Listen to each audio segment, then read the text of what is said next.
আসসালামু আলাইকুম। সম্মানিত দর্শক, কেমন আছেন আপনারা সবাই? আশা করি দেশের এই ক্রান্তির লগ্নে পরিবর্তনের এই সময়ে আপনারা সবাই সচেতন আছেন এবং ভালো আছেন। রাজনীতির মাঠের আবহাওয়াটা কিন্তু গত কয়েকদিনে আবারও একটু অন্যরকম মনে হচ্ছে। খেয়াল করেছেন নিশ্চয়ই। আমাদের বহুল কাঙ্ক্ষিত নির্বাচনের আর ১ মাসেরও কম সময় বাকি। ঠিক এই সময়ে সুদূর লন্ডন থেকে একটি খবর এসেছে। যা আমাদের রাজনীতির অন্দরমহলে বেশ বড়সড় একটা ধাক্কা দিয়েছে। আজ আমি আপনাদের সাথে সেই বিশেষ বিষয়টি নিয়েই কথা বলব। লন্ডনের বিখ্যাত গবেষণা প্রতিষ্ঠান চ্যাথাম হাউস বাংলাদেশ নিয়ে কি ভাবছে, তাদের রিপোর্টে কি উঠে এসেছে এবং এর সাথে আমাদের বাস্তবতার মিল কতটুকু, সেটাই আজ আমরা তলিয়ে দেখার চেষ্টা করব। চ্যাথাম হাউস নামটা হয়তো অনেকের কাছে পরিচিত, আবার অনেকের কাছে নতুন মনে হতে পারে। তাই আলোচনার গভীরে যাওয়ার আগে একটু বলে নেই এই প্রতিষ্ঠানটি আসলে কারা। এটি ব্রিটেনে প্রতিষ্ঠিত একটি শতবর্ষী আন্তর্জাতিক গবেষণা প্রতিষ্ঠান। ১৯২০ সালে প্রতিষ্ঠিত এই সংস্থাটি বিশ্ব রাজনীতি, নিরাপত্তা এবং বড় বড় জটিল বিষয় নিয়ে গবেষণা করে থাকে। এদের কথার গুরুত্ব আন্তর্জাতিক মহলে অনেক বেশি। আপনাদের নিশ্চয়ই মনে আছে গত বছর আমাদের প্রধান উপদেষ্টা ডক্টর মোহাম্মদ ইউনূস যখন লন্ডন সফরে গিয়েছিলেন, তখন তিনি এই চ্যাথাম হাউসেই একটি অনুষ্ঠানে অংশ নিয়েছিলেন এবং সেখানে তারেক রহমানও কিন্তু উপস্থিত ছিলেন। অর্থাৎ বিশ্ব নেতারা বা নীতি নির্ধারকরা এই প্রতিষ্ঠানের মতামতকে বেশ গুরুত্বের সাথে নেন। সেই চ্যাথাম হাউস সম্প্রতি তাদের ওয়েবসাইটে একটি দীর্ঘ নিবন্ধন প্রকাশ করেছে, যার শিরোনামে তারা লিখেছে, Bangladesh needs a democratic reset, will the election delivered ইট।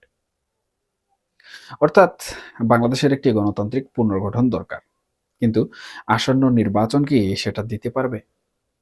শিরোনামটা দেখেই বোঝা যাচ্ছে তাদের পর্যবেক্ষণে আশার চেয়ে শঙ্কার জায়গাটাই কিন্তু বেশি। এখন আসুন তারা আসলে কি বলছে সেটা একটু ভেঙে ভেঙে আলোচনা করি। তাদের রিপোর্টের প্রথম এবং প্রধান কথা হলো আগামী ১২ই ফেব্রুয়ারির নির্বাচন নিয়ে। তারা খুব স্পষ্ট করেই বলছে, শেখ হাসিনাকে ক্ষমতা থেকে উৎখান করার পর এটাই প্রথম নির্বাচন হতে যাচ্ছে। কিন্তু এই নির্বাচনটি হচ্ছে এমন এক সময়ে যখন দেশে প্রতিশোধের রাজনীতি এবং অর্থনৈতিক অস্থিরতা চরমে। তারা আশঙ্কা করছে এই নির্বাচন হয়তো গণতান্ত্রিক সংস্কারের যে স্বপ্ন মানুষ দেখেছিল সেটাকে ম্লান করে দিতে পারে। কিন্তু কেন তারা এই কথা বলছে? কারণ তাদের মতে নির্বাচনের মাঠ থেকে আওয়ামী লীগকে পুরোপুরি বাইরে রাখা হয়েছে। একটা দেশের অন্যতম বড় একটা রাজনৈতিক দলকে নিষিদ্ধ করে বা বাইরে রেখে যে নির্বাচন হচ্ছে, তার বৈধতা নিয়ে ভবিষ্যতে প্রশ্ন উঠতে পারে বলে তারা মনে করছে। সবচেয়ে ইন্টারেস্টিং যে বিষয়টা তারা উল্লেখ করেছে সেটা হলো নির্বাচনের সম্ভাব্য ফলাফল। চেতাম হাউসের বিশ্লেষকরা মনে করছেন আগামী নির্বাচনে বিএনপির ক্ষমতায় আসার সম্ভাবনাই সবচেয়ে বেশি। অর্থাৎ এক কথায় তারা ধরেই নিচ্ছে যে বিএনপি সরকার গঠন করতে যাচ্ছে এবং জামাতে ইসলামী হয়তো প্রধান বিরোধী দলের আসনে বসবে। কিন্তু এখানে একটা কিন্তু আছে। তারা বলছে মানুষ বিএনপিকে ভোট দেবে ঠিকই, কিন্তু সেটা খুব একটা ভালোবেসে বা খুশি মনে নয়। তারা একটা ইংরেজি প্রবাদ ব্যবহার করেছে, যার ভাবার্থ হলো মানুষ নাক চেপে ধরে বিএনপিকে ভোট দেবে। এর মানে কি? এর মানে হলো মানুষের সামনে আসলে কোনো বিকল্প নেই। আওয়ামী লীগ নেই, অন্য কোনো শক্তিশালী দল নেই। তাই অনেকটা বাধ্য হয়েই মানুষ বিএনপিকে বেছে নেবে। কেন মানুষের এই অনীহা? চেতাম হাউস মনে করিয়ে দিচ্ছে ২০০১ থেকে ২০০৬ সালের কথা। সেই সময়ে বিএনপি জামাত জোট তাদের সরকারের আমলে যে দুর্নীতি, সন্ত্রাস এবং অরাজকতা হয়েছিল, মানুষ কিন্তু সেটা ভুলে যায়নি। এই দুঃশাসনের স্মৃতি মানুষের মনে এখনো দগদগে। ট্রান্সপারেন্সি ইন্টারন্যাশনালের রিপোর্টে বাংলাদেশ তখন পরপর 5 বার দুর্নীতিতে চ্যাম্পিয়ন হয়েছিল। সেই ইতিহাস মাথায় রেখেই মানুষ হয়তো শঙ্কিত। কিন্তু যেহেতু গত 15 বছরে আওয়ামী লীগের শাসনামলে মানুষ আরো বেশি অতিষ্ঠ হয়ে পড়েছিল, তাই তারা মন্দের ভালো হিসাবে বিএনপিকেই বেছে নিতে যাচ্ছে। এবার আসি আওয়ামী লীগ প্রসঙ্গে। চেতাম হাউসের রিপোর্টে আওয়ামী লীগের ভবিষ্যৎ নিয়ে খুব চমকপ্রদ এবং ভয়ঙ্কর একটি কথা বলা হয়েছে। তারা বলছে, ভোটের রাজনীতিতে আওয়ামী লীগের ফিরে আসার সম্ভাবনা এই মুহূর্তে শূন্যের কোঠায়। তাহলে তাদের ফেরার পথ কি? তারা বলছে, আওয়ামী লীগ যদি ফিরতে চায়, তবে তাদের একমাত্র পথ হলো আরেকটি বিদ্রোহ বা অভ্যুত্থান। কথাটা খুব গভীর। তারা ভোটের মাধ্যমে নয়, বরং কোনো এক বড় ধরনের অরাজকতা বা বিপ্লবের মাধ্যমে কেবল প্রাসঙ্গিক হতে পারে। কিন্তু প্রশ্ন হলো, সেই শক্তি কি এখন আওয়ামী লীগের আদৌ আছে? বাস্তবতা কিন্তু ভিন্ন কথা বলছে। আমরা যদি মাঠের দিকে তাকাই, দেখব আওয়ামী লীগ এখন ইতিহাসের সবচেয়ে অসংগঠিত অবস্থায় আছে। তাদের শীর্ষ নেতারা, যারা গত 15 বছর ধরে ক্ষমতার দাপট দেখিয়েছেন, তারা এখন কোথায়? তারা কেউ ভারতে, কেউ ইউরোপে, কেউ আমেরিকায় আরামায়েশে দিন কাটাচ্ছেন। তারা বিদেশে বসে হয়তো সোশ্যাল মিডিয়ায় কিছু ভিডিও বার্তা দিচ্ছেন, কর্মীদের চাঙ্গা রাখার জন্য, বা এক কথায় উস্কে দেওয়ার চেষ্টা করছেন। কিন্তু দেশের মাটিতে যে সাধারণ কর্মীরা মার খাচ্ছে, পালিয়ে বেড়াচ্ছে, তাদের খবর কি তারা রাখছেন? এই যে হাজার হাজার কোটি টাকা পাচার হয়েছে, সেই টাকার পাহাড়ের উপর বসে নেতারা যখন বিপ্লবের ডাক দেন, তখন তৃণমূলের কর্মীরা কতটা আসলে সাড়া দেবে? সেটা নিয়ে চেতাম হাউসও কিন্তু সংশয় প্রকাশ করেছে। নেতাদের এই পলায়নপর মনোবৃত্তি এবং কর্মীদের বিপদে ফেলার ইতিহাস, এটা আওয়ামী লীগের ঘুরে দাঁড়ানোর পথে সবচেয়ে বড় বাধা। চেতাম হাউসের রিপোর্টে আমাদের বর্তমান অন্তর্বর্তীকালীন সরকার এবং তাদের সংস্কার কার্যক্রম নিয়েও বেশ কড়া সমালোচনা করা হয়েছে। তারা গত 5 আগস্টের পরিবর্তনকে, বা যেটাকে আমরা জুলাই বিপ্লব বা মনসুন রেভলিউশন বলছি, সেটাকে তথাকথিত বিপ্লব বলে উল্লেখ করেছে। এটা আমাদের অনেকের আবেগে আঘাত করতে পারে, কিন্তু বিদেশিদের চোখে ধরা পড়েছে যে আসলে মৌলিক কোনো পরিবর্তন হয়নি। তারা বলছে, আমরা এক কর্তৃত্ববাদ থেকে আরেক কর্তৃত্ববাদের দিকে যাচ্ছি, অনেকটা পেন্ডুলামের মতো, একবার এদিকে আরেকবার ওদিকে। মাঝখানে সাধারণ মানুষের ভাগ্যের কোনো পরিবর্তন হচ্ছে না। সরকারের সংস্কার উদ্যোগগুলোকে তারা লোক দেখানো বা উইন্ডো ড্রেসিং বলে অভিহিত করেছে।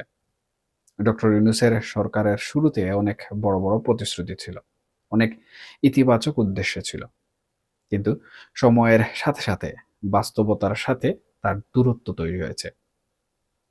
প্রশাসন, পুলিশ, বিচার বিভাগ, কোথাও কি আমরা সত্যিকারের নিরপেক্ষতা দেখতে পাচ্ছি?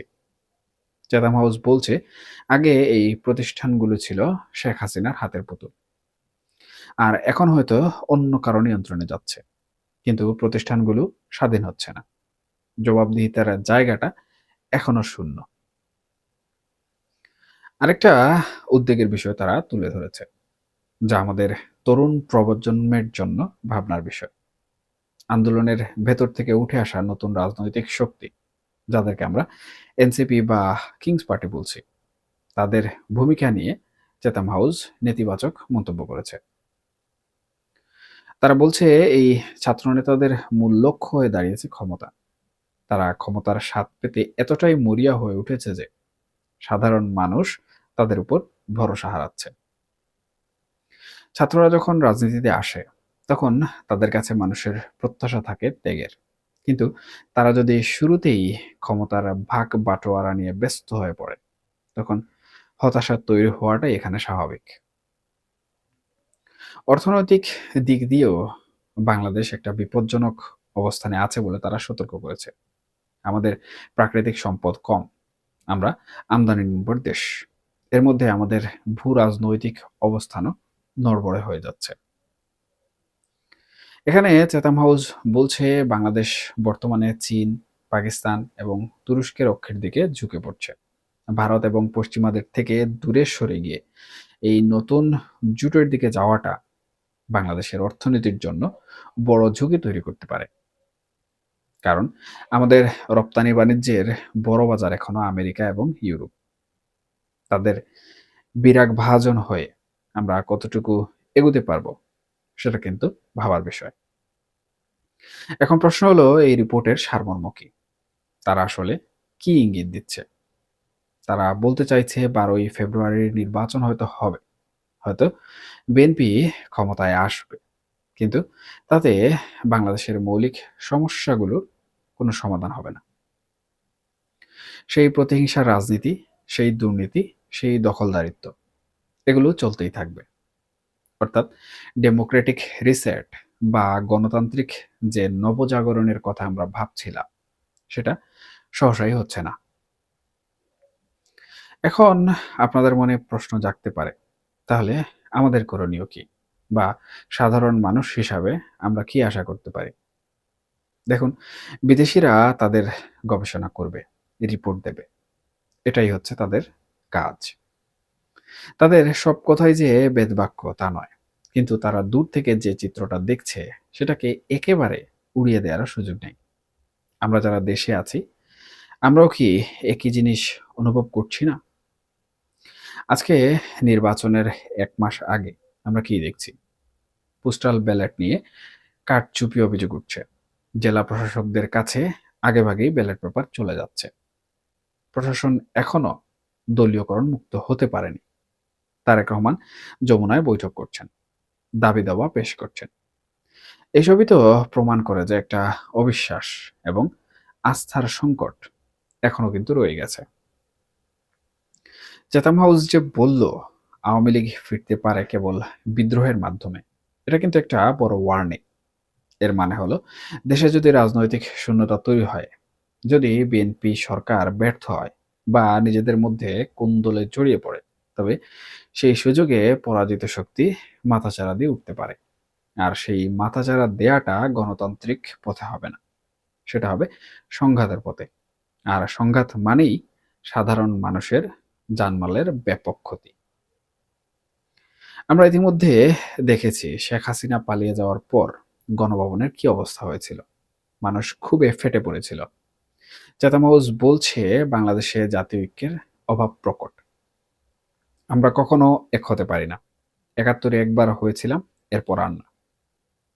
এই বিভক্তি কিন্তু আমাদের দুর্বলতার মূল কারণ। আমার কাছে মনে হয় এই রিপোর্টটি আমাদের রাজনৈতিক দলগুলোর জন্য একটা আয়না। বিএনপি যদি মনে করে যে মাঠ ফাঁকা, আমরাই সব, মানুষ আমাদেরকে চায়, তবে তারা কিন্তু ভুল করবে। অন্যদিকে বর্তমান অন্তর্বর্তীকালীন সরকারের জন্য এখানে বার্তা আছে। সংস্কারের নামে কালক্ষেপণ বা লোক দেখানো কাজ করে লাভ নেই। মানুষ ফলাফল চায়। দ্রব্যমূল্য নিয়ন্ত্রণ, আইন শৃঙ্খলা পরিস্থিতি স্বাভাবিক করা, এগুলো যদি না হয় তবে আন্তর্জাতিক মহলও কিন্তু মুখ ফিরিয়ে নেবে, যেটা দেশের জন্য কোনোভাবেই কাম্য নয়, দেশের রাজনীতির জন্য কাম্য নয়, দেশের জনগণ যারা রয়েছে তাদের জন্য কিন্তু কাম্য নয়। সুতরাং আমাদের আসলে অপেক্ষা করতে হবে যে আমাদের নির্বাচন কিরকম হয়, আওয়ামী লীগের প্রতিক্রিয়া কিরকম হয়, বিএনপি এবং অন্যান্য রাজনৈতিক দলগুলোর প্রতিক্রিয়া কিরকম হয়, এটার উপরই মূলত ভিত্তি করে আমাদের আগামী নির্ভর করছে। এখনকার মতো এই পর্যন্তই। সবাই ভালো থাকুন, সুস্থ থাকুন এবং অবশ্যই নিরাপদে থাকবেন। আল্লাহ হাফেজ।